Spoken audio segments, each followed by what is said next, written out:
Olá, pessoal! Hoje eu quero compartilhar com todos vocês como Deus conduziu na escrita deste livro, A Rebelião Ômega. E é uma história e tanto, porque a cada passo avançado havia uma providência envolvida.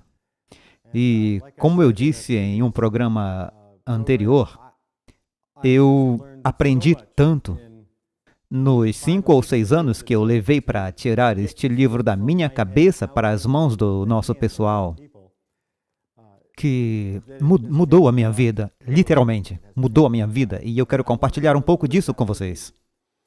Alguns de vocês já devem ter ouvido falar de Ken Holland. O Ken costumava ser o editor da Science, antes de Marvin Moore. E ele se aposentou em Hilton Head, onde eu pastoreei por 15 anos antes de me aposentar, cerca de 1 ano e meio atrás. E o Ken foi meu ancião por 10 anos antes de falecer. E toda vez que o meu sermão continha alguma coisa sobre espiritismo, na saída da igreja, enquanto eu estava na porta cumprimentando a todos, o Ken apertava minha mão e se inclinava e com o seu jeito suave dizia: Rick, você tem que escrever um livro. Ele deve ter me dito isso umas 100 vezes ao longo dos anos. E como eu não era escritor, naturalmente eu adiei e adiei e adiei. Então o Ken faleceu. Um dia triste para todos nós em Hilton Head. 89 anos, viveu uma vida boa, serviu ao Senhor por toda a sua vida. E eu acho que foi cerca de 1 ano depois que eu estava em meu escritório, estudando, orando, e enquanto eu orava, de repente, eu voltei a ouvir a voz do Ken. Rick, você tem que escrever a respeito. E eu sabia que não era um pensamento que se originou em minha própria mente. Eu sabia que o Senhor estava falando comigo, eu sabia que eu tinha que fazer isso. Então, eu comecei a estudar. Peguei meus livros, minhas anotações, meus papéis que eu tinha no escritório. Minha mesa ficou empilhada dessa altura. E eu mergulhei nisso. Naquela época, eu nem sabia sobre qual aspecto do espiritismo Deus queria que eu escrevesse.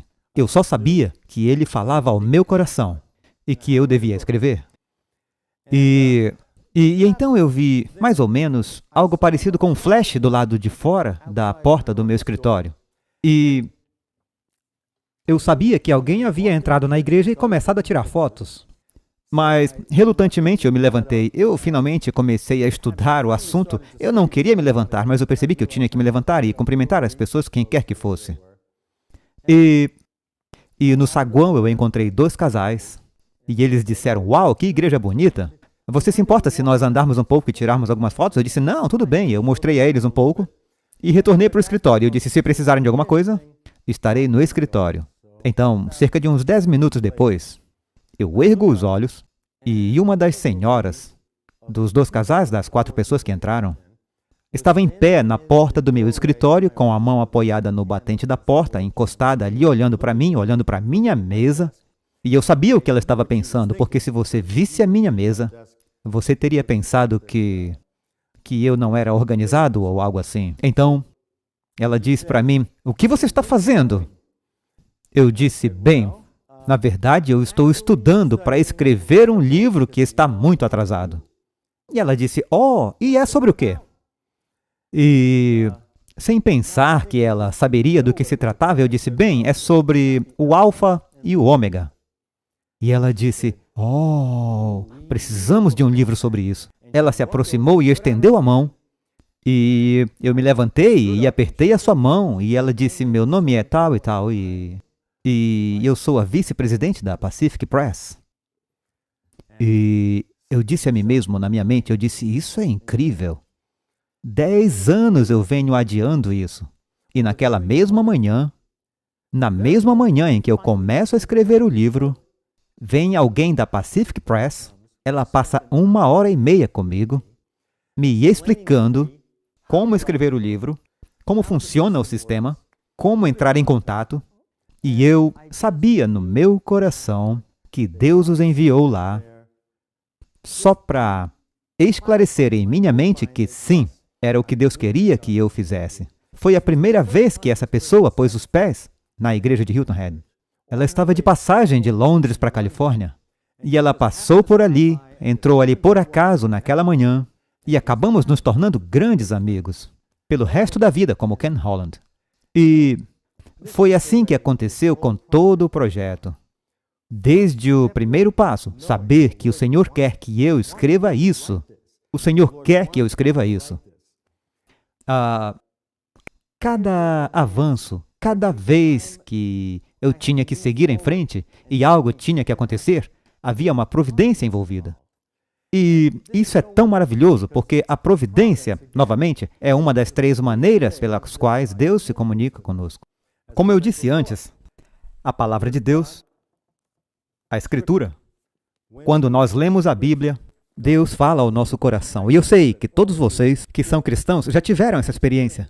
Você está lendo a Bíblia e de repente recebe uma resposta à oração nas mesmas palavras que talvez você já tenha lido centenas de vezes antes. Mas desta vez o Senhor fala com você por essas palavras como nunca antes. Essa é uma das maneiras de Deus se comunicar conosco. A outra forma é a unção do Espírito Santo em nossos corações.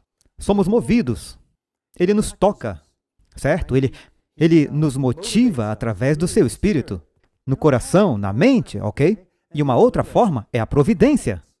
Além da natureza, a providência é o principal meio pelo qual podemos conhecer a vontade de Deus para nossas vidas.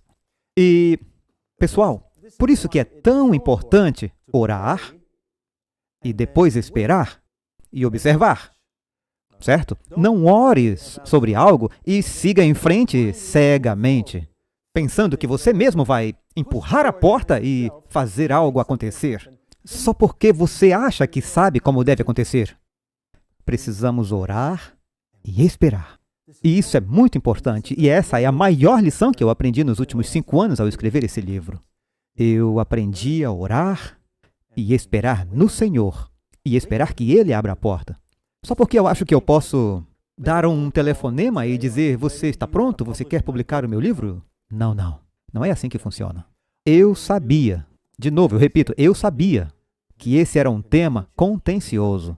E eu sabia que Deus estava lidando com milhares de pessoas na igreja adventista, as quais estavam envolvidas neste ensino de formação espiritual. Talvez inocentemente. Talvez tenham ido para uma de nossas escolas e tenham tomado isso como uma aula, é claro. E nunca entenderam realmente os perigos que estavam envolvidos nisso, certo?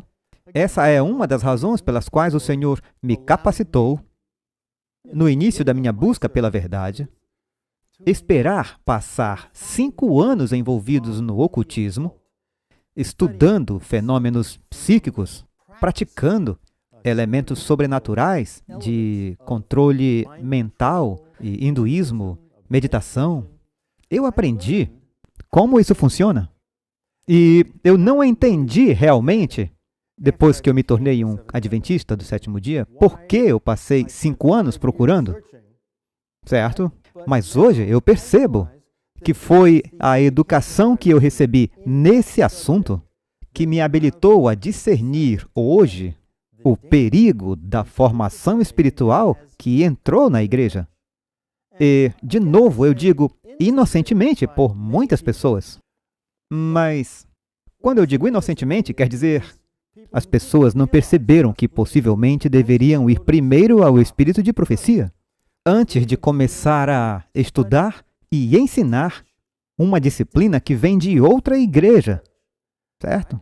Precisamos ir ao espírito de profecia. Antes de começarmos a ensinar isso aos outros, existe algum perigo nisso? Que elementos contém que podem ser sobrenaturais ou espiritualistas, certo? E, aparentemente, muitos se envolveram nisso sem ir ao espírito de profecia. Que diz? São aqueles que não atendem às advertências que Deus deu, que sucumbem ao engano ômega no final dos tempos. Por isso que o espírito de profecia é tão importante, ok? Temos que, como eu disse anteriormente, lidar com o espírito de profecia, de que é inspirado, que Ellen White era uma mensageira de Deus e que ela tinha o dom de profecia, embora ela mesma não se declarasse profetisa, E ela não se auto-intitulava a profetisa porque seus dons iam muito além de profecia. Seus dons eram apostólicos. Em todas as áreas da vida, Deus a usou para influenciar a sociedade nos seus dias, incluindo o dom de profecia, certo?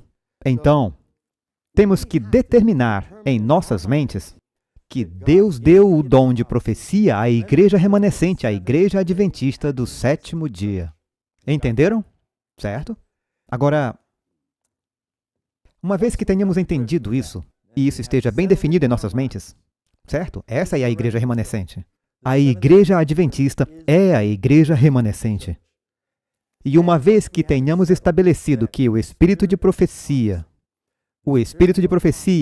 é inspirado e é confiável, certo? Então, e só então, estamos seguros.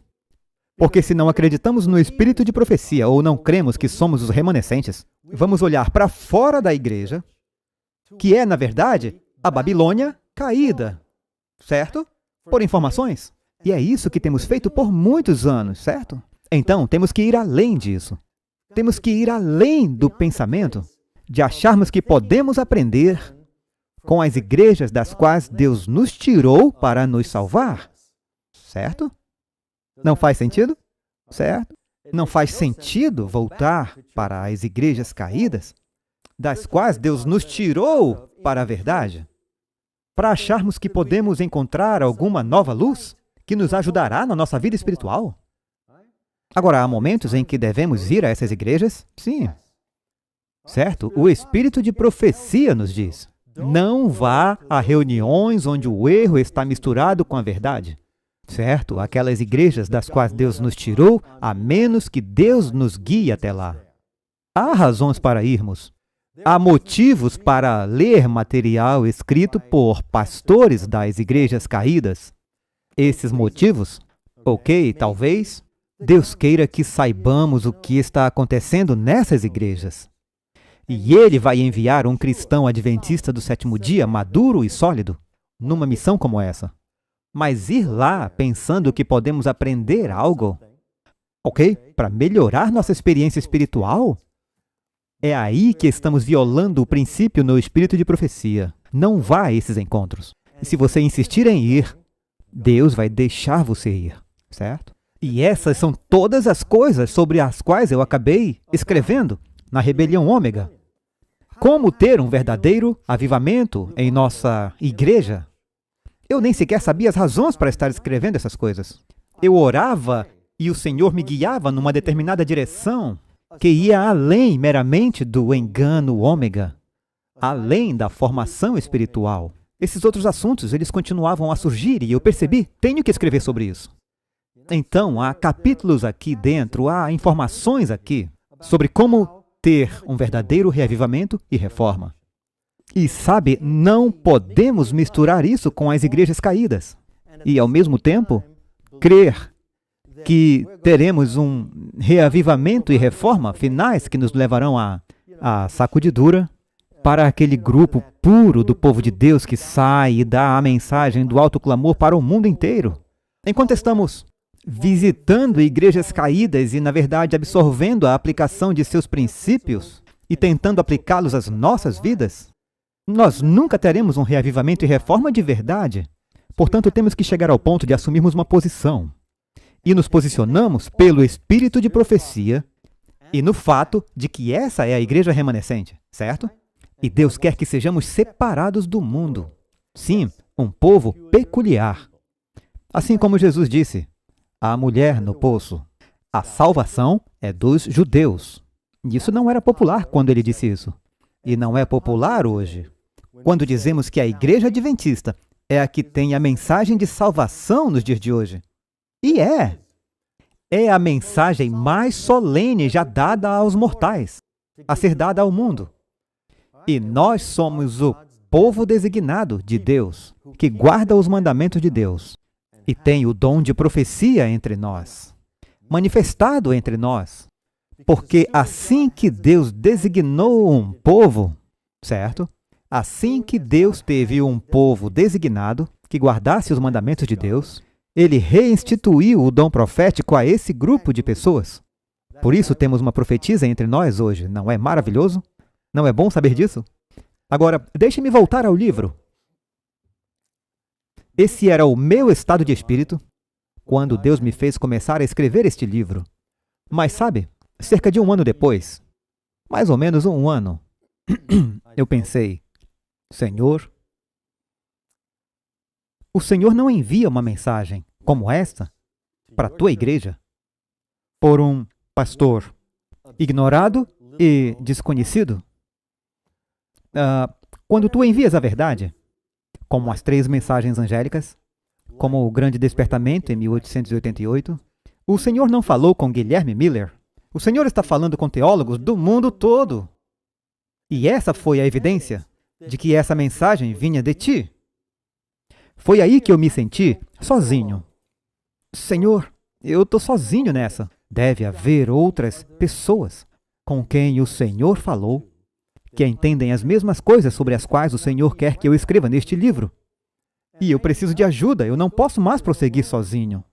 Eu preciso saber que existem outros por aí com as quais o Senhor está trabalhando, não apenas eu, pois isso não está certo. E eu orei. E eu disse, Senhor, por favor, eu te imploro, traga essas outras pessoas com quem o Senhor está falando sobre o assunto da formação espiritual e os perigos disso. Traga-os até mim para que eu saiba que existem outros envolvidos em expor esse engano e que não estou sozinho nessa. Então eu pus uma condição. Você pode achar que eu fui presunçoso, mas não. Mas por causa do estado em que eu estava, eu disse, e eu não vou ligar para ninguém, nem vou entrar em contato. Se o Senhor tem essas pessoas na igreja, faz com que elas me procurem. Eu não vou fazer nada. Isso foi um tipo de teste que eu lancei para saber se Deus estava conduzindo este projeto. Bem, no dia seguinte, recebi um telefonema de uma mulher que trabalha no Amazing Facts. E ela estava me ligando para falar sobre o interesse deles em um estudo bíblico no meu distrito, que eles fazem isso o tempo todo. De alguma forma, ela começou a falar sobre a igreja dela e sobre formação espiritual e sobre como o seu pastor estava ensinando os conceitos de formação espiritual para a congregação na igreja que ela frequentava. E a propósito, não era a igreja de Doug Batchelor. Eu não sei que igreja era, eu nem perguntei. Certo, mas eu disse a ela o que eu estava fazendo. E o livro que o Senhor queria que eu escrevesse, e eu pude compartilhar com ela os perigos naquilo, e que ela poderia compartilhar com o seu pastor. Mas essa foi só a primeira ligação. O telefone não parou por 2 semanas. E no final dessas 2 semanas, provavelmente havia entre 12 e 15 pessoas, de uma costa a outra do país, envolvidas em expor esse engano. Nomes como o Dr. Herbert Douglas, nomes como Jack Blanco, Joel Tompkins, o presidente aposentado da União Mídia América, foram pessoas que entraram em contato comigo e conseguiram um manuscrito em algum lugar, das poucas pessoas para quem eu havia enviado manuscritos, que estavam me apoiando o tempo todo, certo? E eu só quero que você saiba que Deus abre portas e é pela providência que você sabe como Ele o está conduzindo. Aqui estava a providência que eu precisava. Eu cheguei a um ponto da minha própria experiência em que eu disse que eu precisava saber que eu não estou fazendo isso sozinho. Porque eu não poderia levar uma mensagem como essa para a igreja sozinho. Certo? Quem sou eu? Eu nem sou profeta. Ok, então você entende, eu espero, que você possa ver como Deus estava conduzindo tudo. E quando todos nós começamos a nos comunicar por e-mail, tornou-se óbvio que aqueles que eram autores de fato, que escreveram vários e vários livros, diriam, sabe, por algum motivo eu não me senti inspirado a escrever um livro. Agora todos nós entendemos por que eles não se sentiam assim. Deus queria que eu escrevesse, enquanto eles fariam o que estavam fazendo. Deus os estava guiando a escreverem cartas para os líderes das nossas instituições, nossas faculdades, nossos seminários. pedindo e suplicando, por favor, parem de estudar esse assunto. Isso não é algo que deveria ser ensinado em nossas escolas. Eles estavam fazendo sua parte. E eu estava fazendo a minha parte, escrevendo. E aí, quando o livro foi finalizado, foi, de novo, óbvio para mim. Eu não posso simplesmente permitir que isso venha à tona. Eu não posso expor o livro, porque Deus está lidando com milhares de pessoas, em todo canto. E não depende de mim decidir quando uma espécie de crise deve começar na igreja. E quando eu digo crise, eu quero dizer internamente, eu quero dizer, está nas mãos de Deus. Mas eu sabia, assim como agora sei, que haveria muita gente perturbada. Certo? Aqui está um livro que diz que o que estamos ensinando em nossas escolas é um engano satânico. Isso está fadado a criar um problema, certo? Mas, sabe, durante 4 anos eu estudei tudo que eu pude no espírito de profecia e incluí neste livro para que não houvesse dúvidas de que não era a minha opinião a respeito. Certo? São observações inspiradas da mulher que Deus chamou para ser a mensageira para a igreja remanescente. Certo? Todo o conceito, todas as advertências de que isso é um engano, é perigoso, tudo é apoiado pelo espírito de profecia. Não sou eu, não é minha opinião. E algo muito interessante que acontece é que quando as pessoas que estão envolvidas nisso são confrontadas com o espírito de profecia, elas não respondem com o espírito de profecia. Eles não justificam o que estão fazendo, essa prática de entrar no silêncio, que está sendo incluída em alguns dos nossos seminários de saúde, certo? Muitos dos métodos perigosos de alterar a consciência, tipo alteração da consciência por meio da meditação transcendental, que eu aprendi como hindu, quando estudei as diferentes ciências de como entrar em um estado alterado de consciência, certo? E é isso que está sendo praticado entre o nosso povo. Eles estão sendo ensinados a fazer isso por vã repetição das Escrituras, da oração centrante, convidando os proponentes da formação espiritual e oração centrante e oração contemplativa para as nossas igrejas, para nos ensinar, ok? Quer dizer, isso não é algo que Deus aprove, é óbvio. E se você estudar o espírito de profecia, as advertências são evidentes. É simples. Está bem ali, bem fácil de ver. E é apenas ignorando o que a profetisa do Senhor diz, que qualquer um, mesmo com boa consciência, pode se envolver nisso. Mas, mesmo sabendo que você está ignorando, e sequer procura saber o que diz o espírito de profecia sobre isso, isso deve afetar sua consciência de qualquer maneira, não?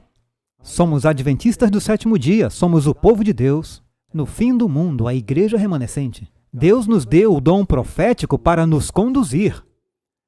Em um dos vídeos anteriores, eu falei sobre como é importante, como é essencial que aceitemos o espírito de profecia.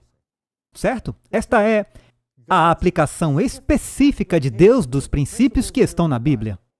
É-nos dito que nem precisaríamos disso se tivéssemos mantido nossa comunhão com Deus e entendido a Bíblia como deveríamos. Mas precisamos disso hoje porque não entendemos. Não entendemos. Portanto, o que é o espírito de profecia? O espírito de profecia contém aplicações específicas dos princípios que se encontram na Bíblia. Todos os princípios do espírito de profecia estão aqui. Mas a aplicação específica desses princípios é o que encontramos no espírito de profecia. Portanto, quando estudamos o espírito de profecia, devemos procurar o princípio envolvido. Ok? Tem uma ilustração usada com muita frequência. Ellen White falou a respeito. Não compre bicicletas. Ok? Bem, nos tempos dela, se uma bicicleta custava 6 meses de salário, então você pode ver a aplicação específica de como usar corretamente o dinheiro do Senhor não se aplica aos nossos dias. Certo? Porque com apenas algumas horas de trabalho você pode comprar uma bicicleta. É muito diferente de 6 meses de salário. Portanto, o que ela disse lá atrás não se aplica especificamente hoje. É por isso que quando estudamos o espírito de profecia, precisamos buscar princípios, não apenas a aplicação.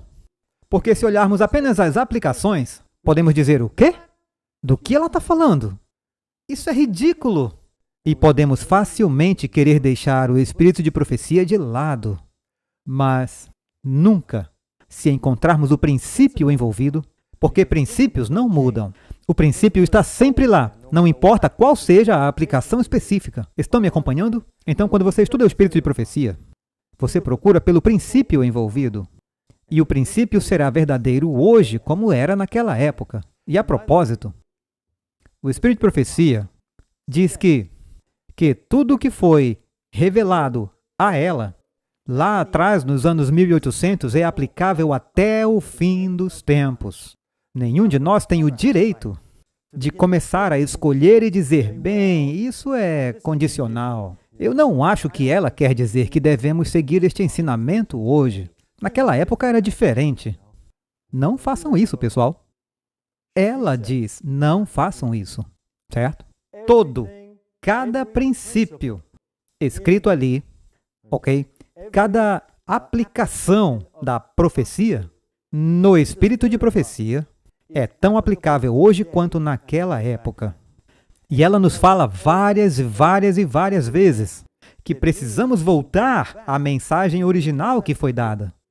Como Deus guiou sua igreja nos primeiros dias, certo? E nós precisamos aceitar esses ensinos.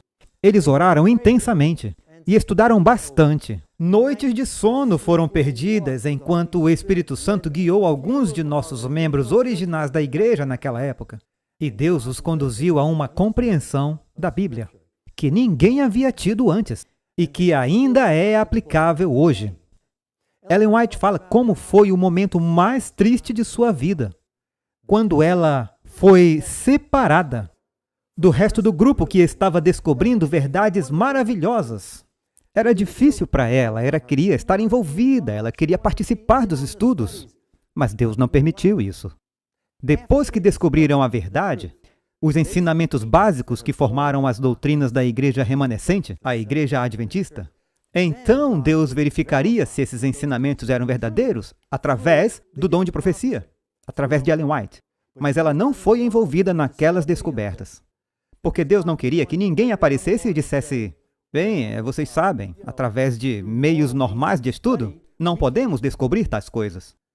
Veja, foi preciso uma profecia, através de Ellen White, para que a nossa igreja desenvolvesse tais doutrinas. Como eu poderia descobrir uma nova verdade? Amigos, Deus não permitiu que isso acontecesse. Por isso ele manteve o dom de profecia de Ellen White fora da descoberta dos próprios ensinamentos, que são os fundamentos da igreja adventista do sétimo dia, a base de nossa igreja. Ok? O santuário no céu, o estado dos mortos, o sábado. Todas essas coisas foram descobertas através de pessoas que estudaram a Bíblia sem o dom de profecia, certo? E podemos estudar hoje a nova luz que Deus tem lançado sobre nós, se apenas nos aplicarmos à descoberta dos ensinamentos que estão nesse livro. Com que frequência? Nós não fazemos isso. Exemplo, o livro de Apocalipse. É muito difícil, toda vez que eu leio é tão confuso. Pessoal, não é difícil. Não é. Deus nos dará a compreensão de que somos capazes e essa é nossa única responsabilidade. Se tem algo aqui que eu não consigo entender, que está além da minha capacidade de compreender, tudo bem. Deus não espera que eu entenda isso, certo? Deixe isso para alguém que é mais capaz de entender essas coisas mais profundas, certo? Mas devemos estudar e aprender o que pudermos. E o que não podemos compreender, não somos considerados responsáveis, e, no entanto, Deus nos protegerá de alguma forma. Como eu disse, Ele nos tomará e nos erguerá se for preciso. Se não soubermos o caminho certo porque não conseguimos descobrir, se o nosso coração estiver justo com Ele, Ele nos levará através. Tudo o que for necessário para a nossa salvação, Deus o fará. Ele o fará. Bem, cerca de 1 ano depois, que, mais uma vez, fiquei com o coração partido. Eu estava me perguntando, Senhor, por quê? Como é que todos os líderes, muitos dos nossos líderes que Deus escolheu e colocou nesses cargos, eu não tenho dúvida sobre isso, o Senhor está no comando de sua igreja. E nossa liderança é escolhida por Deus para estar lá. Entretanto, temos o livre-arbítrio. E Deus não violará nosso livre-arbítrio. Não mesmo. É sagrado. É a única coisa que é nossa e que Deus não vai tocar. Se quisermos estar no céu, escolheremos estar lá por nossa própria conta. Esse é o nosso poder. A vontade. Deus não abusará, não manipulará, mas Satanás sim. E ele pode, se dissermos não a Deus. Quando nós violamos os princípios que Deus deu e escolhemos em nossa mente não segui-lo, então Satanás entra em ação, porque ele pode. E ele começa a tecer seus pensamentos nos nossos. E nós nem sabemos o que está acontecendo. E passamos a acreditar numa mentira. E aquilo que costumávamos odiar, aprendemos a amar. E ficamos tão convencidos do erro, quanto aqueles de nós que estão certos, estão convencidos da verdade. É um lugar muito, muito perigoso. Uma noite, Deus falou comigo. Altas horas e eu estava acordado. Num conflito com essa ideia. E a verdade é que alguns dos líderes em nossa igreja tinham adotado este ensino falsificado. Era talvez umas 3:30 da manhã. E eu estou orando. Senhor, por quê? De novo, por quê? Qual é o elemento por trás de tudo isso? E eu me lembrei naquele momento de luta. É verdade. Rebelião. Difícil de acreditar, mas é rebelião. E essa foi a última palavra que saiu da minha boca. Rebelião. Eu levantei, sentei, peguei minha Bíblia, abri, e uma dessas coisas acontece, às vezes. Acontece de você abrir a Bíblia, você olha para o texto e lá está. Eu não recomendo isso. E eu não estou dizendo a ninguém para confiar se isso acontecer. Nunca faça isso. Está bem? Não abra sua Bíblia aleatoriamente e diga, ok, Deus, Senhor, me guia, eu só vou abrir a Bíblia. Não faça isso. Porém, se isso acontecer, às vezes, sem que você tente fazer acontecer, bem, então você pode acreditar que foi de Deus. Porque minha Bíblia abriu em Isaías, capítulo 30, e eu baixei os olhos no verso 1. E aqui diz, ai dos filhos rebeldes. Agora lembrem-se que rebelião foi a última palavra que eu havia dito. E a pergunta no meu coração era, por que Deus? Por quê? Bem, eis o que diz aqui. Ai dos filhos rebeldes, diz o Senhor, que tomam conselho, mas não de mim. Que se cobrem com uma cobertura, mas não do meu espírito, para acrescentarem pecado sobre pecado.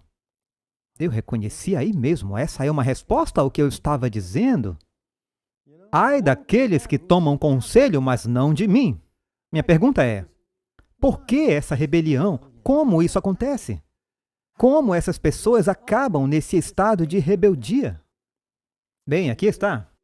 Que caminham e descem até o Egito sem pedirem o meu conselho, para se fortificarem com a força de Faraó e para confiarem na sombra do Egito. Em outras palavras, estão voltando para o lugar de onde eu os libertei. Certo? É para lá que eles voltam em busca de conselho. Isso está acontecendo hoje? Absolutamente. Eu pude ver imediatamente, não é o Egito, hoje é a Babilônia, certo? É o que diríamos, Babilônia. Eles estão voltando para a Babilônia para receber conselhos da Babilônia, em vez do Espírito de Deus. Oh, Satanás sabe exatamente como nos enganar. Ele tem obtido tanto êxito em desviar as pessoas de Deus por 5.000 anos. Pessoal, ele sabe exatamente como conseguir isso. Fazer com que o povo de Deus volte para onde estavam quando ele estava no controle, em vez de pedir a Deus. Os profetas de Deus sempre foram rejeitados, sempre. Certo? Eles rejeitaram Jeremias quando aceitaram Moisés e Elias e Isaías. Ok? Mas como nos dias de hoje, aqueles que estavam vivos quando Jeremias estava vivo, eles o rejeitaram. E então, quando Jeremias morreu e aquela geração morreu, e eles tiveram que ser punidos, sendo levados para o cativeiro, então a próxima geração percebeu que, Jeremias estava certo. Não deviam ter feito isso. Mas Satanás faz isso várias e várias vezes. Então, quando Jesus, o Filho de Deus, entrou em cena, eles o rejeitaram, mas aceitaram Jeremias, e Isaías e Moisés. Está entendendo? Isso acontece ao longo da história, vez após vez após vez.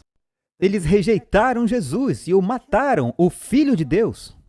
Mas daí, no futuro, eles percebem que o que ele disse era verdade. E a sua igreja se tornou a nova nação de Deus. Agora Israel foi tirada de cena, para sempre. Eles mataram o Filho de Deus, eles crucificaram o Senhor da Glória e perderam o seu lugar para sempre. E foram substituídos nas próprias palavras de Jesus. Haverá uma nova nação. A nação de Deus será tirada de vocês e será dada a outra pessoa. Palavras de Jesus, certo? E foram tiradas deles e dadas a outras pessoas. E nos nossos dias temos outro profeta de Deus. E as pessoas que estão vivas, que vivem sob a influência dos escritos, da mensageira especial de Deus para a igreja, há aqueles que querem rejeitar seus ensinamentos. Amigos, isso é a história se repetindo. Satanás sabe exatamente o que fazer. Ele está fazendo isso de novo. Aquelas pessoas que sucumbiram ao engano ômega, ou a qualquer engano hoje na igreja, são aqueles que rejeitaram Ellen White. Eles não darão ouvidos às advertências dadas no espírito de profecia. É simples assim.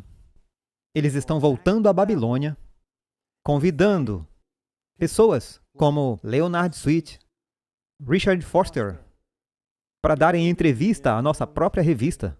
Estes são líderes de um movimento místico de caráter espiritualista. E aqui estamos nós, ouvindo o que eles têm para nos dizer, convidando-os a vir e falar para os nossos estudantes universitários, aos nossos jovens e aos nossos pastores. Vê o que estamos fazendo? Estamos voltando ao Egito, estamos voltando à Babilônia. Exatamente contra o que Deus nos adverte. Deixe-me continuar lendo. Vou te contar. Qual foi a última palavra em meus lábios? Rebelião. E Deus me levou diretamente para cá. Ouçam o resto do capítulo. Todos se envergonharão de um povo que de nada lhes servirá nem de ajuda. Você entendeu isso? O povo que voltou, que retornou para o Egito, foram para lá porque a sua própria igreja era de proveito nenhum para eles. Agora, o que isso quer dizer? Significa que eles queriam acreditar e ensinar algo que a igreja não acreditava ou ensinava. Estão entendendo? Porque não teriam proveito nenhum. Em outras palavras, vocês lembram quando eu disse no último vídeo que precisamos ter cuidado para não fazer de Deus o Deus da nossa própria concepção? Deus é Deus, Ele não muda, Ele é o mesmo ontem, hoje, até a eternidade. Ele não muda. Mas há pessoas que querem fazer coisas, praticar certas coisas, contra as quais o nosso Deus e a nossa igreja advertiram. Mas eles querem fazer isso. Por isso, nossa igreja não tem proveito para eles.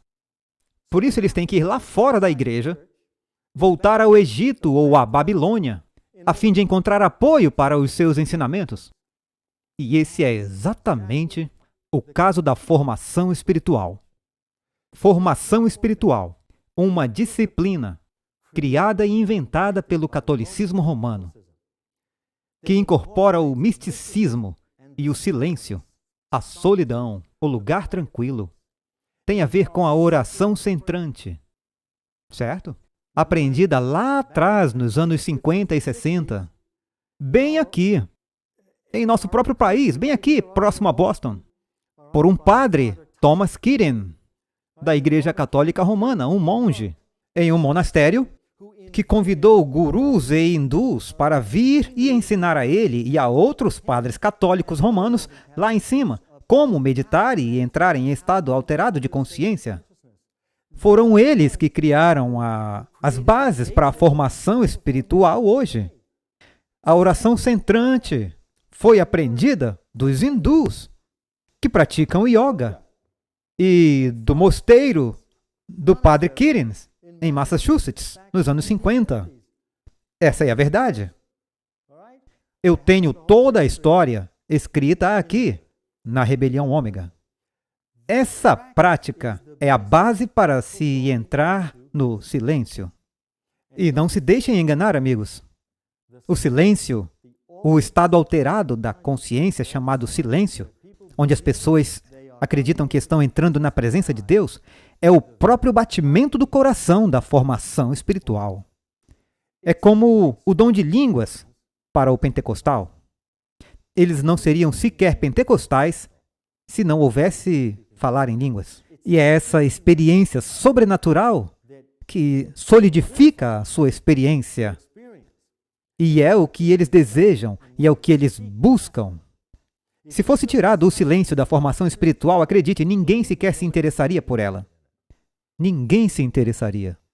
E é uma experiência sobrenatural. Eu já estive lá, eu sei como é. Eu sei o poder que ela exerce sobre uma pessoa. Porque quando você está nesse estado alterado de consciência, sob a influência e o poder de um demônio, eles sabem exatamente que botões apertar em seu cérebro para lhe dar uma experiência de alegria, paz e unidade com o universo como você nunca teve antes. É isso que envolve, que captura e que prende uma pessoa nesse ensinamento enganoso. É uma experiência sobrenatural fascinante, maravilhosa. Mas é um engano. É um engano e viola os princípios que temos no espírito de profecia que nos foram ensinados. É o espiritualismo de hoje, inventado, todo o processo inventado pelo catolicismo romano.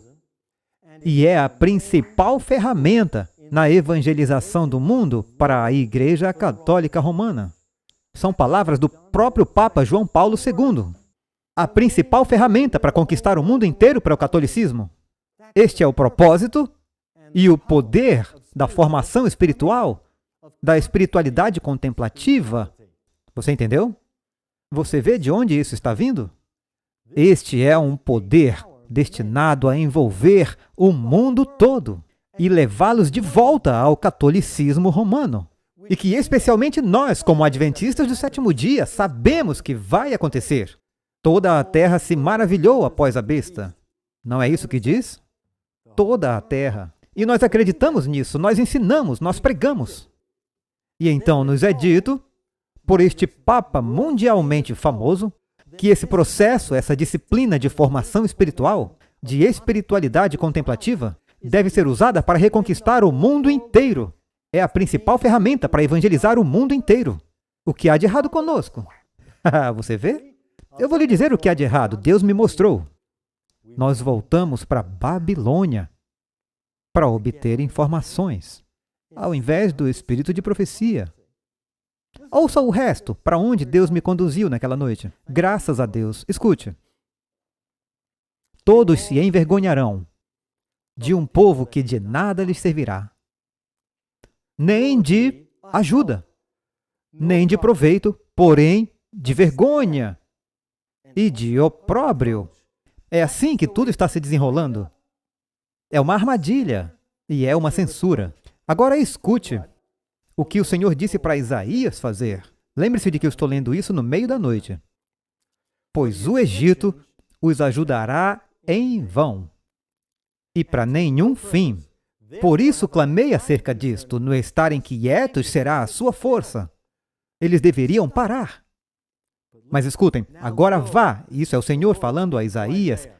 Vai, pois, agora, escreve isso numa tábua perante eles e registra-o num livro. Pessoal, aqui estou eu, no meio da escrita deste livro, precisando do apoio de Deus e de sua ajuda para tentar entender o que está acontecendo. Me ajuda, Senhor, eu quero saber se eu estou fazendo o que o Senhor quer que eu faça. Se essa mensagem é para o nosso povo. E eu quero entender por que tantos em nossa igreja, em posições de liderança que eu sei que Deus colocou nessas posições, sucumbiram a esse engano. Aqui está. Eles voltaram ao Egito porque queriam praticar algo que a sua própria igreja não podia providenciar. Você vê? A própria igreja disse, não façam isso. Mas eles queriam fazer. Eles queriam fazer. Sabe, eu li algo escrito em 1994 por um dos líderes deste ensino em nossa igreja. E naquela época, ele queria falar com Deus como Moisés fez. Eu já mencionei isso, mas eu quero mostrar-lhes o perigo e o que aconteceu aqui, certo? Agora, eu não podia presumir que Deus falaria comigo como falou com Moisés. Eu não sou Moisés. Moisés era um tipo de Cristo, o homem mais humilde que já viveu na face da terra. Esse não sou eu. E eu não deveria esperar que Deus se comunicasse comigo face a face, como fez com Moisés.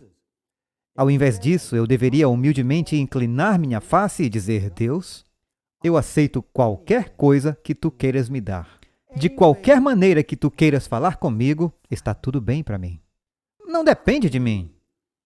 Cabe a Deus decidir como se comunicar comigo. E como eu disse, Ele nos falou, Ele nos deu a base, a palavra de Deus, a unção do Espírito em nossos corações e pela providência. Esses são os 3 caminhos apontados no espírito de profecia de que Deus se comunica com seus filhos. Qualquer coisa além disso seria presunçoso da minha parte exigir ou pedir. Você viu o povo de Deus ao longo de todo o Antigo Testamento foi trazido à presença de Deus. E eles caíram de rosto no chão. Eles estavam tão preocupados se haveria alguma coisa em suas vidas que pudesse não ser honesto ou verdadeiro ou algum pecado que estivesse escondido. Eles estavam com medo de comparecer diante de Deus dessa maneira. Mas as pessoas que presumem que Deus pode ser trazido à sua presença por algum método que eles usam, eles não temem. Eles não temem nada. Na verdade, eles estão procurando aquela alegria, aquela maravilhosa experiência, certo? É uma atitude diferente, porque eles têm uma compreensão diferente do que Deus realmente é. Uma falsa compreensão de como Deus é. Eles criaram seu próprio Deus, exatamente da mesma forma que Inácio de Loyola criou o seu próprio Deus. Falaremos sobre isso daqui a pouco. Você pode ver como eu devo ter me sentido quando eu li isso. Vai e escreve isso, para que fique até o último dia, para sempre e perpetuamente. Era como se eu soubesse que Deus estava falando comigo. Não significa que isso foi escrito exatamente para mim. Eu não estou dizendo isso. Mas eu estou dizendo que o que foi escrito aqui, o Espírito Santo usou para me edificar na obra que eu estava fazendo. Quer dizer, eu baixei a Bíblia e disse aqui, o Senhor me explicou tudo o que estava em meu coração. Minha preocupação sobre como líderes cristãos adventistas maduros poderiam cair num engano como esse. A rebelião estava em minha mente e eu abri a Bíblia e essa foi a primeira palavra que eu li. E a explicação de que aqueles que estão em rebelião é porque voltaram ao Egito, voltaram à Babilônia. Então foi dito a Isaías que anotasse isso num livro. E isso simplesmente falou ao meu coração e eu disse, ok, eu tenho que continuar. Graças a Deus. Eu sei agora o que tu queres que eu faça. Agora eu entendo o que está acontecendo lá fora. Na verdade, foram essas experiências com esta palavra rebelião que me levaram a usar esta palavra no título do livro. Porque eu estou convencido de que aqueles que praticam o silêncio, que têm essa experiência sobrenatural, estão fazendo isso em rebelião contra aquilo que Deus nos revelou como adventistas do sétimo dia. Agora, existe volta? Será que enxergarão a verdade? Será que reconhecerão que foram pegos por este engano? Eu não sei. Mas tudo que eu sei é que Deus impressionou meu coração a orar por essas pessoas. E é isso que eu faço. Eu oro. Eu não desgosto deles. Mesmo que eles se virem contra mim e todos os outros que estão expondo este engano, porque eles não têm o espírito de profecia para chegar e dizer, olha, Rick, aqui está o porquê de você estar errado. Tipo, vá lá em Mensagens Escolhidas, página tal, e você verá que o que estamos fazendo está certo. Eles não têm como. Então, o que eles podem fazer para defender o que estão fazendo? Criticar o mensageiro. E isso sempre aconteceu. Sempre. E amigos, eu não estou reclamando. Eu não estou triste com isso. Bem, talvez eu esteja. Ok? Mas eu não estou com raiva. Certo? Isso me leva a cair de joelhos. Como todos nós, que no final dos tempos, teremos que tomar decisões entre a verdade e o erro. Seremos levados a cair de joelhos. Porque Jesus permitiu que esse engano entrasse na igreja. Ele é onisciente, Ele é o nosso Deus, Ele é o líder da igreja. E Ele permitiu que esses ensinamentos viessem porque certos líderes têm livre-arbítrio. E eles fizeram a escolha de deixar isso entrar. E Satanás é muito sábio. Se você domina a liderança, então se consegue os que estão abaixo deles, os que são liderados. E este tem sido o seu método desde o início do pecado. Certo? Ele engana a liderança. Certo? A liderança. E então a liderança engana aqueles sobre quem eles têm autoridade, sobre quem eles têm influência. E sabe de mais uma coisa? Tem mais uma coisa que Satanás é muito sábio. Ele tentará escolher as pessoas mais simpáticas, pessoas que todo mundo ama, pessoas que seus amigos e pessoas que conhecem essa pessoa diriam, isso é impossível. Eu sei que ele é a pessoa mais gentil e amorosa. Você entendeu? Satanás sabe o que está fazendo. Ele quer que as pessoas decidam se alguém está pregando a verdade pelo quanto a pessoa é simpática, ao invés do que ela fala.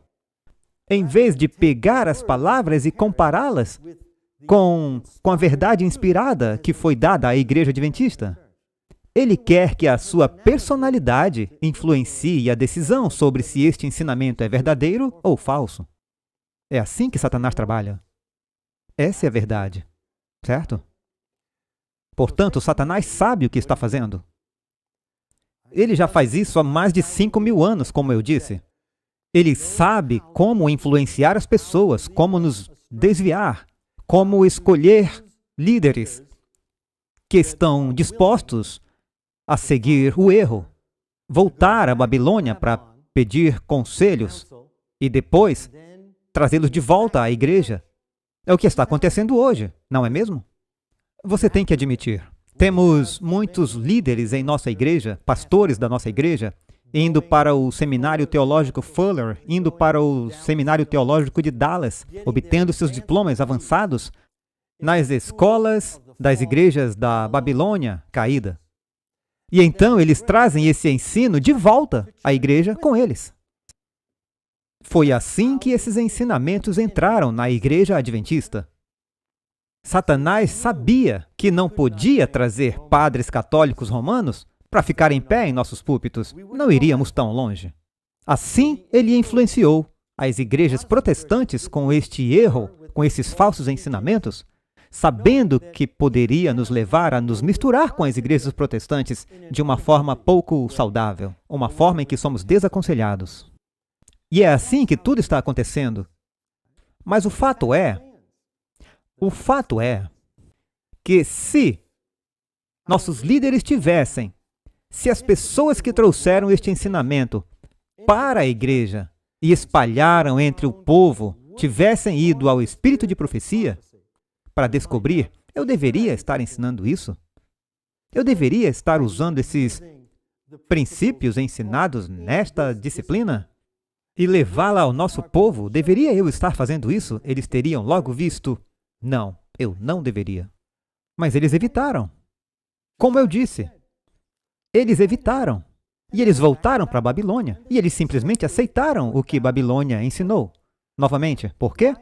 Porque a sua própria igreja não tinha proveito para eles. Sua própria igreja disse não às coisas que eles queriam fazer. E eles queriam que a igreja dissesse sim, mas a única maneira de a igreja dizer sim era ignorando o espírito de profecia. Portanto, eles foram fora da igreja. Pessoal, isso é perigoso.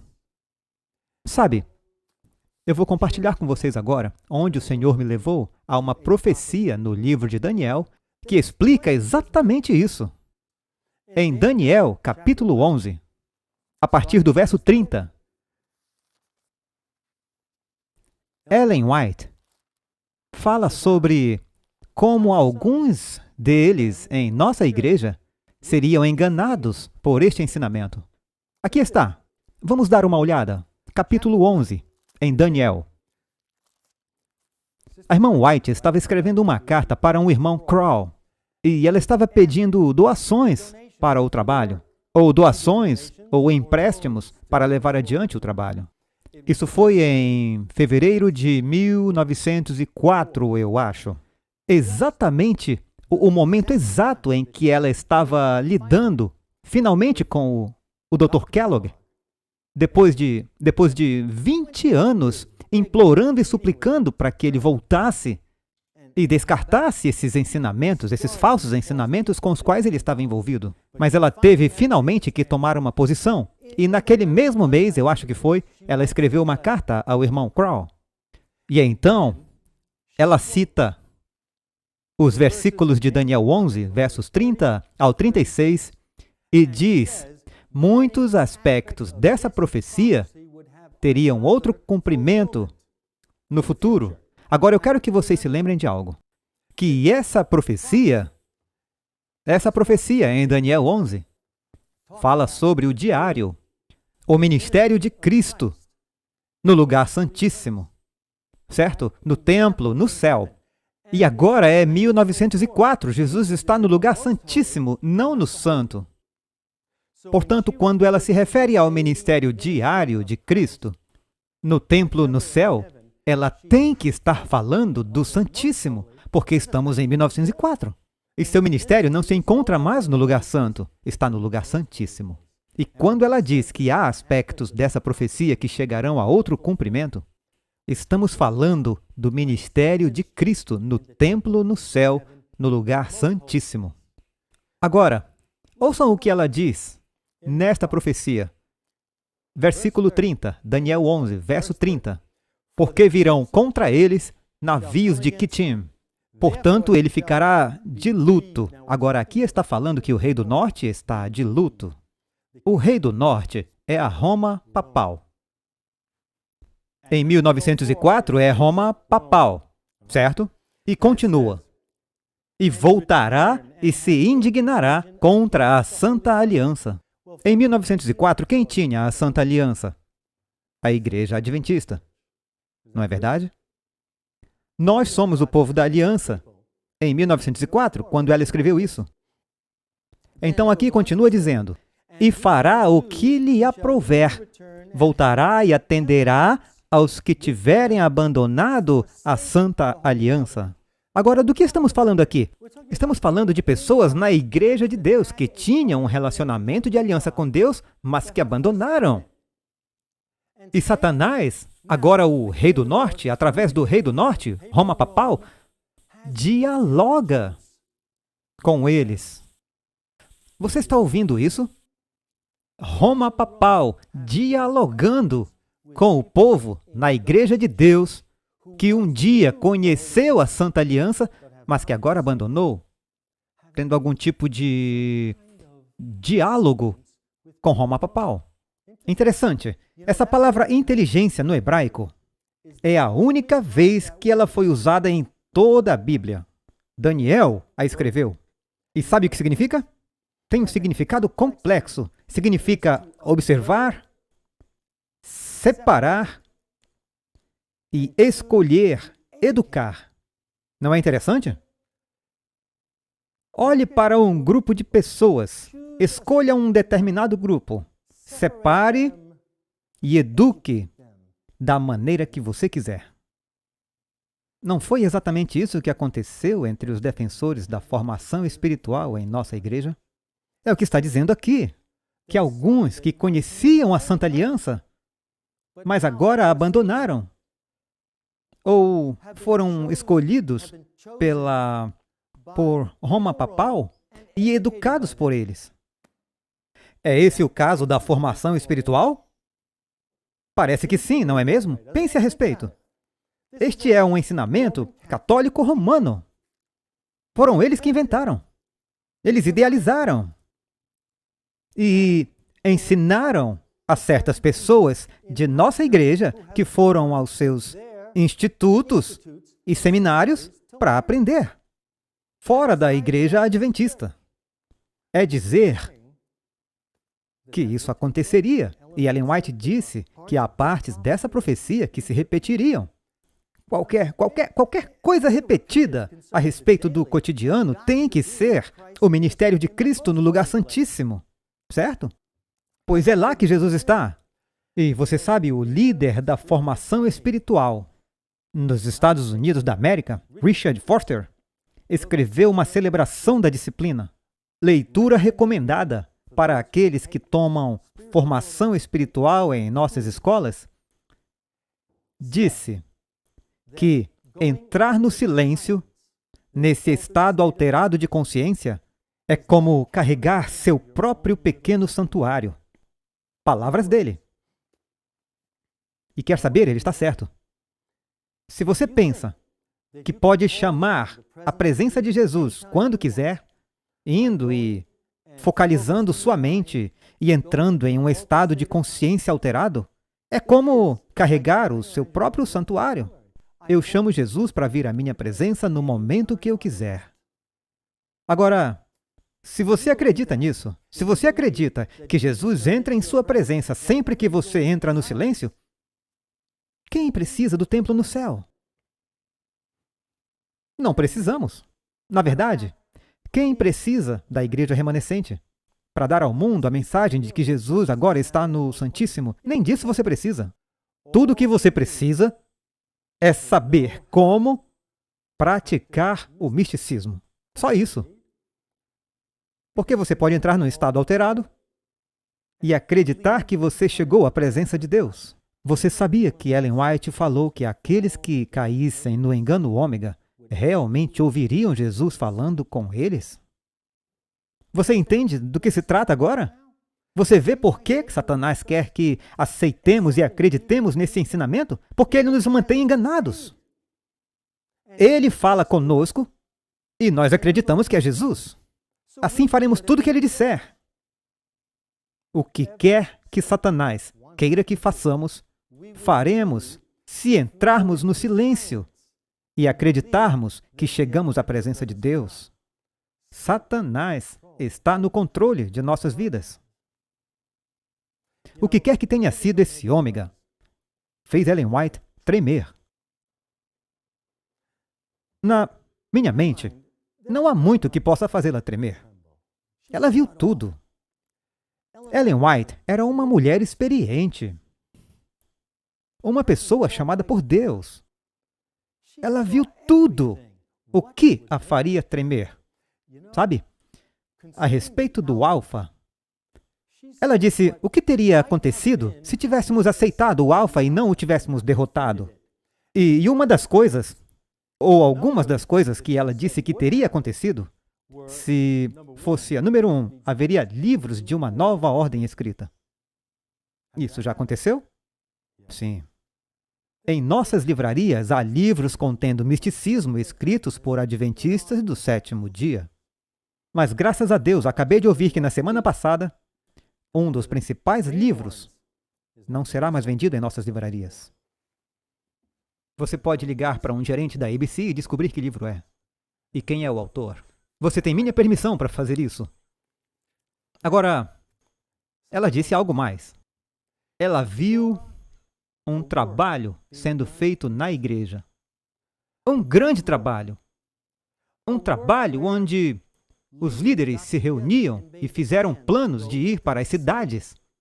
Um grande trabalho entre os jovens da Igreja Adventista do Sétimo Dia. Era um trabalho empolgante. Era uma obra poderosa. Era evangelística. E as pessoas estavam unidas no trabalho que estavam fazendo. E todos estavam entusiasmados com aquilo.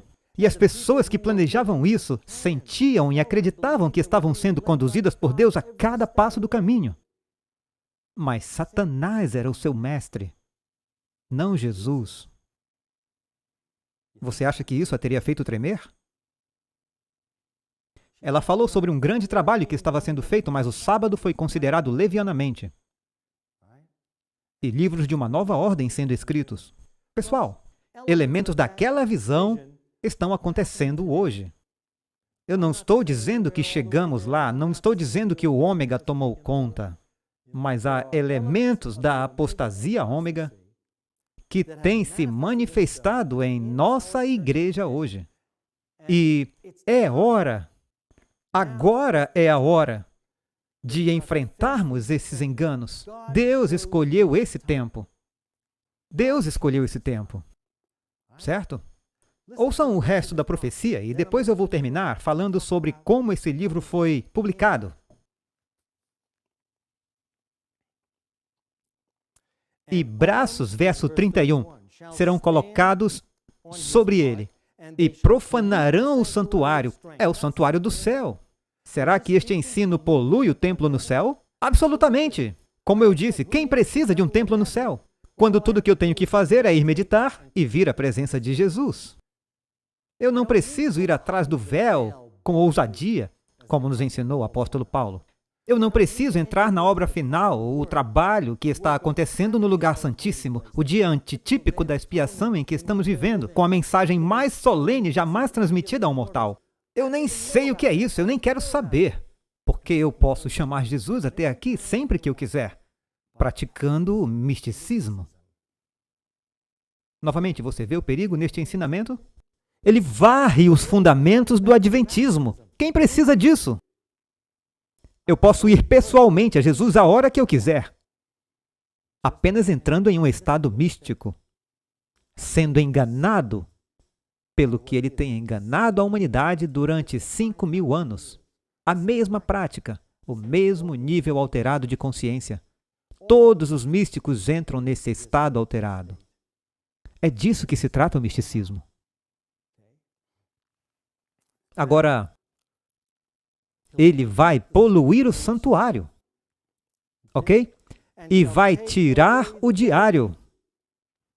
Quando você chama Jesus até você, e ele fala ao seu silêncio em seu pequeno compartimento mental que você criou por meio do engano, e que varre o templo no céu, eu não preciso disso. O lugar santíssimo não significa mais nada para mim. Nem a mensagem de julgamento para o mundo, para o fim dos tempos. Toda a base da mensagem mais solene já dada aos mortais é varrida pela formação espiritual e o espiritismo que ela contém. Então diz, estabelecendo abominação desoladora. Pessoal, a abominação que torna desolado tem milhares de definições. Está bem? Houve tempos, na época de Ellen White, em que os exércitos romanos que rodeavam Jerusalém, página 26, o grande conflito. Então sabemos que no final dos tempos, a passagem da lei dominical é a abominação. De qual abominação ela está falando aqui? O que poderia ser em nossos dias? O ômega? Formação espiritual? Misticismo? Sim, ok? A abominação não muda, não é apenas uma coisa para sempre. Isso depende do período da história em que você está vivendo. Agora, novamente, isso é uma aplicação, eu não estou fazendo uma interpretação, ok? Eu estou fazendo uma aplicação. E aplicações podem estar certas, podem estar erradas. Eu não estou alegando ser um profeta, que eu sei exatamente como interpretar tudo isso.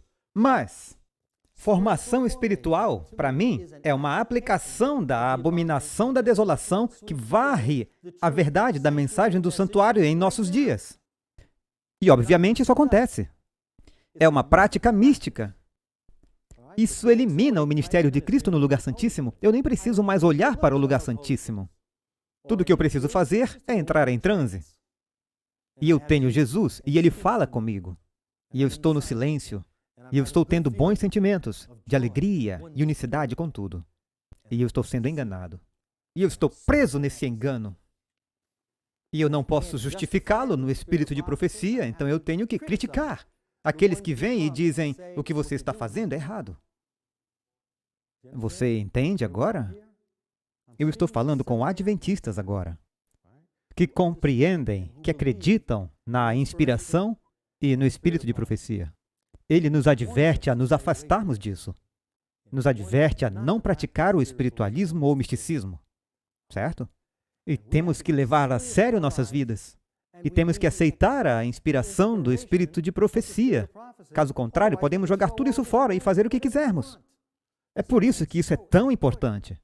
Que cada um de vocês aprenda a lidar com o espírito de profecia e acredite e entenda que o que Ellen White escreveu há 100 anos atrás é aplicável até o fim dos tempos. Em princípio, não em aplicações específicas. Obviamente, o tempo muda, a história continua. Mas, em princípio, é a verdade. E devemos levar essa verdade até a segunda vinda de Jesus. E ela mesma diz que tudo o que ela escreveu naquela época é válido até o momento em que Jesus voltar. E eu sei que hoje existem pastores em nossa igreja que olham para lá para fora para o bem que parecem estar sendo feito, enquanto o catolicismo romano está sendo instalado. E eles afirmam que não devemos mais dar essa mensagem de que a besta é o catolicismo romano, porque eles acabam de trazer o bem para os países em que eles entraram. Amigos, isso é um engano. Porque você tem que jogar fora a grande controvérsia, jogar fora as 3 mensagens angélicas, jogar fora o Apocalipse 14, jogar fora a mensagem solene e mais importante já dada aos mortais, que já foi dada à igreja adventista, se você acredita nisso. E amigos, as pessoas que dizem isso, jogaram isso fora. Jogaram. Eles dizem que foi condicional, que você não pode mais acreditar nisso. Os tempos mudaram. São líderes em nossas maiores igrejas, em algumas de nossas conferências que acreditam nisso agora mesmo. Há uma sacudidura vindo. E será por causa da verdade. O verdadeiro testemunho, o testemunho direto. E há uma tocha de profecia infernal que está sendo pregada em algumas das nossas igrejas. E está acontecendo. Mas eu lhes direi o que mais está acontecendo. Eu sei, e aqueles que estão envolvidos em expor este engano sabem também. Agora é o tempo que Deus escolheu para expor os enganos que estão em nossa igreja. Nós sabemos disso. E como nós sabemos, eu vou compartilhar com vocês como este livro foi parar nas mãos do nosso povo. Porque é assim que nós sabemos. Eu orei por 1 ano e meio. 1 ano e meio. E eu disse: Senhor, eu não quero ser o responsável pela publicação deste livro. Eu não quero. Eu quero que tu faças isso. Porque tu sabes o momento perfeito. Tu tens trabalhado com milhares de pessoas em nossa igreja. Eu não quero expor algo que possa perturbar o que o Espírito Santo tem feito para revelar este engano, para ajudar as pessoas presas nesse engano. Eu só não quero me intrometer nisso. Por isso, Senhor, revela a mensagem deste livro sem meu envolvimento. E foi exatamente o que aconteceu. Tudo o que eu fiz foi orar, e assistir, e orar, e esperar, e assistir, por 1 ano e meio. Depois eu recebi um telefonema. Eu recebi um telefonema de alguém na Califórnia, do outro lado do país, de onde eu vivia, na Carolina do Sul. E 3 ou 4 vezes essa pessoa me ligou. Eu não atendi. A mensagem era, por favor, me ligue de volta. Eu não sabia quem era. Eu estava como que esperando que deixassem uma mensagem que me dissesse o porquê queriam que eu ligasse de volta e quem era. E então, eu dirigi até a frente da minha casa, o telefone estava tocando e era aquela pessoa novamente. Quando eu saí do carro, minha esposa Rosalie saiu e disse, sabe, aquela pessoa acabou de ligar para cá novamente, o telefone estava tocando no meu ouvido e eu disse, ok, eu vou atender. Eu atendi. E era um homem aqui na Califórnia. Ele disse, Pastor Rick? Eu disse, sim. Ele disse, você tem alguns minutos? Eu tenho uma história que eu quero lhe contar. E eu fiquei meio aliviado. Eu disse, ok, vá em frente. E ele disse, você sabe, eu acabei de saber sobre a formação espiritual. Eu nunca tinha ouvido falar disso até poucos dias atrás. E alguém me disse, você precisa falar com o Dr. Herbert Douglas, porque ele sabe a respeito. Bem, essa pessoa disse que foi e falou, ligou para o Dr. Douglas. E na conversa, o Dr. Douglas estava explicando um pouco sobre a formação espiritual, e então ele disse, sabe, você precisa falar com Rick Howard. E ele disse, está bem? Tudo bem. E eles terminaram a conversa.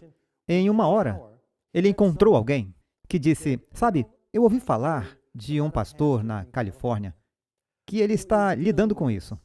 Não vou mencionar nomes. Ele está em sua igreja. E ele é o pastor assistente lá.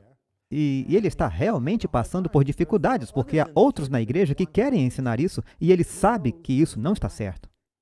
E ele disse, você tem que ligar para ele. E ele ligou. Ele telefonou para ele. Agora, novamente, isso foi tudo dentro daquela hora em que ele falou com o Dr. Douglas. E ele está conversando com esse pastor. E esse pastor estava falando sobre formação espiritual, explicando o que ele sabia. E ele disse, sabe, você deveria ligar para Rick Howard. E naquela época ele disse que os cabelos da sua nuca se levantaram e ele sentiu como que a mão de Deus estava em tudo isso. E ele disse, como você conhece Rick Howard? E ele disse, eu sou o pastor que Rick Howard mudou para a casa ao lado há 35 anos atrás, certo? Então ele soube que Deus estava guiando, porque aquela pessoa tinha o meu manuscrito, certo? Então, ele foi para casa e ele e sua esposa leram o manuscrito e amaram. E ele disse para si mesmo, eu vou ligar para o líder e proprietário da Remnant Publications. E ele disse, eu sei que eu nunca vou conseguir falar com ele, porque é preciso marcar uma consulta com 1 mês de antecedência, até mesmo para falar com ele, porque ele é muito ocupado no mundo todo. Mas ele conseguiu falar com ele, e eles passaram 35 minutos ao telefone. E quando eles terminaram, ele ligou para o editor, ou o gerente de marketing, e ele disse, confira esse manuscrito. Essa pessoa verificou o manuscrito, depois me ligou e me disse que queria imprimir o livro. Eu não sabia o que estava acontecendo, até que eu recebi esses telefonemas. E eu disse, bem, quanto? Ela me disse quanto dinheiro, e eu disse, bem, eu não tenho esse dinheiro, mas, ei, vamos orar sobre isso. No dia seguinte, isso é agora, depois de esperar 1 ano e meio, no dia seguinte, eu recebo um telefonema de alguém que tem o dinheiro e disse, vá em frente, eu tenho esse dinheiro, está feito, não se preocupe com isso. Então eu liguei de volta e o livro saiu e tudo estava feito, sem que eu tivesse que tentar fazer nada. Tudo feito sem a minha divulgação, da maneira que eu queria. Foi assim que eu soube que era o momento. Deus trouxe este livro para as mãos do nosso povo quando foi publicado, 6 ou 8 meses, ok? E o apoio que eu estou recebendo é inacreditável. Eu sei que a mensagem aqui dentro foi oportuna, de que o Senhor revelou na hora certa. E por causa disso, eu sinto liberdade no meu coração. Eu posso falar livremente sobre a verdade, sobre o que está aqui neste livro. Porque, sim, será polêmico. Com alguns, sim. Mas eu sei que é o que o Senhor que controla o momento em que esta mensagem chega à igreja. Portanto, eu estou à vontade. Eu me sinto à vontade para compartilhar o que eu estou compartilhando. E é por isso que eu sempre começo os meus seminários que eu estou realizando com a Igreja de Deus. Essa é a Igreja de Deus. Amigos, eu não estou derrubando a igreja. De modo nenhum. Eu nunca, jamais. E o meu conselho para vocês é: nunca digam uma palavra, uma coisa negativa contra a Igreja de Deus. É só noiva. Ele ama a igreja. Mas nós temos liberdade de escolha. Ele nos deu livre-arbítrio. E alguns que Deus escolheu e colocou nessas posições, que são pastores ou administradores, o que quer que sejamos, porque temos liberdade de escolha, cedemos a este engano. E Deus não nos impedirá. Ele pode nos influenciar, tentar influenciar para não fazer. O seu espírito pode nos falar repetidamente. Olhem no espírito de profecia primeiro. Vá ao espírito de profecia. Mas por alguma razão, obviamente, alguns não irão. E eles aceitaram este ensinamento, eles foram fora da igreja, como para o Instituto Shalem, perto de Washington, onde este ensinamento prendeu pela primeira vez o povo da Conferência Geral, certo? Mas, novamente, eu não estou falando negativamente contra a igreja aqui. Satanás está em guerra contra a igreja. Ele está tentando nos impedir de dar esta mensagem tão solene ao mundo. Mas a igreja é a noiva do Senhor, e Ele morreu por ela, e Ele a ama. É o único objeto de suprema consideração, nos é dito. Suprema consideração do Senhor, é a única na terra, o único objeto que Ele a ama. Portanto, eu nunca falaria contra a igreja. Também nunca faria nada além de apoiar o espírito de profecia, porque todos nós temos que ter essa convicção em nossos corações. A igreja é a igreja remanescente e devemos amá-la como Jesus amou e estar dispostos a dar nossas vidas por ela e nunca falar contra ela, mesmo que haja joio na igreja. O joio não é a igreja, está bem? Essa é a parte da igreja que será expulsa no final, e o trigo permanecerá e continuará, e a igreja será pura. Portanto, amigos, não falem contra a igreja. E aceitem o espírito de profecia, tão puro, tão verdadeiro, hoje como era há 150 anos atrás. Agora, eu queria que vocês soubessem a história por trás de como cada movimento de avanço, fazendo este livro chegar às mãos de nosso povo, foi providencial. Deus fez isso. Eu não fiz.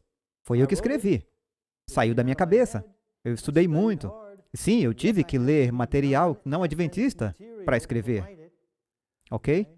Mas eu não li esse material para minha própria vantagem espiritual ou melhoria. É aí que não devemos ler coisas escritas por professores, pastores e autores da Babilônia. Se Deus nos leva a estudar e ler o que eles escreveram, tudo bem, mas não para melhorar a nossa vida espiritual. Porque se Deus tem alguma nova luz para lançar sobre o seu povo, Ele dará a ele, e não às igrejas de onde Ele nos libertou. Vocês têm que acreditar nisso e aceitar isso. Alguns levantaram a questão de que Ellen White tinha livros de não adventistas. É verdade.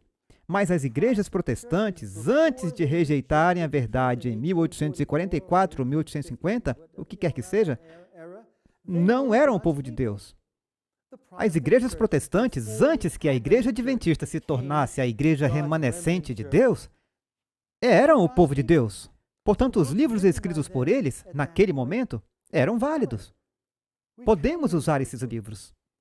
E muitos de nosso povo não entenderam o que pensavam que, porque eu digo aqui, precisamos deixar esse material em paz, a menos que Deus os conduza até ele. Levantaram a questão de que Ellen White lia material não adventista. É claro. mas era material de Deus em sua igreja, antes mesmo de sermos chamados de igreja remanescente. Amigos, Deus quer que estejamos separados do mundo, um povo peculiar. Satanás usou este engano durante 5.000 anos, fazendo com que nos misturássemos com as nações caídas e as igrejas ao nosso redor.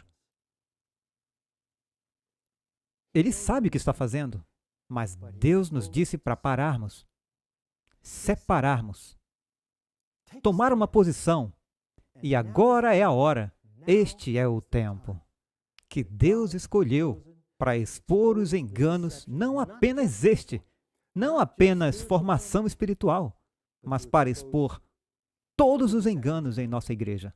Porque os eventos que acontecem em nossa igreja e também acontecem ao mesmo tempo no resto do mundo, falando alto e claro que entramos na crise final do fim dos tempos. Eu acredito nisso. As pessoas sempre me perguntam, Rick, é verdade? Pastor Rick, este já é o fim dos tempos? Tudo que eu digo é, fique vigilante. E se você ver eventos no mundo cumprindo profecias e na igreja cumprindo profecias de coisas que acontecem no final, e se esses eventos não param, se continuam a ficar mais e mais intensos, então você pode saber que sim. Um ano atrás, quem poderia pensar que os sindicatos estariam nas notícias hoje? Quantos adventistas pertencem aos sindicatos de trabalhadores porque não acreditaram no que Ellen White disse há 100 anos atrás? Bem, veja o que está acontecendo hoje. A pior violência que o mundo já viu virá dos sindicatos de trabalhadores. Isso está no livro Grande Conflito. E muitos têm duvidado disso, porque não viram esse problema existir no mundo. Pessoal, liguem as notícias de hoje na TV. Os sindicatos de trabalhadores estão causando a pior violência que existe por aí. Na América, na Europa, agora mesmo. Eles ascenderam ao topo das notícias em todos os lugares por causa da violência. Não duvidem do espírito de profecia, pessoal. Não duvidem. Novamente, ele é tão válido hoje, agora, como era há 150 anos. E eu aconselharia aqueles que estão nos sindicatos, porque nunca parecia que algo ruim pudesse acontecer, é melhor repensarem sua posição. Porque se vocês continuarem a recusar o conselho que temos e continuarem a dizer, Ellen White disse isso há 100 anos atrás. Pessoal, essa é a rejeição da inspiração que resulta em rebelião. É assim que acontece. E você acaba em rebelião, mesmo sabendo e acredita no erro, com tanta paixão e convicção quanto aqueles que estão com a verdade. E você está totalmente enganado e perdido. Esse é um lugar assustador para se estar. Eu não quero que ninguém esteja lá. Eu só desejo que cada pessoa em nossa igreja envolvida neste ensinamento apenas considere ir ao espírito de profecia. E voltemos deste ensinamento enganoso, seja lá o que for que estejam envolvidos. Esta é a igreja remanescente. Deus os chamou para fazer parte dessa igreja. Você sabe o privilégio maravilhoso que é isso? Você olha ao redor do mundo, quantos bilhões de pessoas não sabem a primeira coisa sobre a verdade? E Deus colocou sua mão divina sobre você e o trouxe para dentro, para fazer parte da sua família eterna. Amigos, não se deixem ser enganados por isso. Saibam que esta é a igreja remanescente e saibam que temos o dom de profecia e que podemos confiar nisso. Deus o abençoe.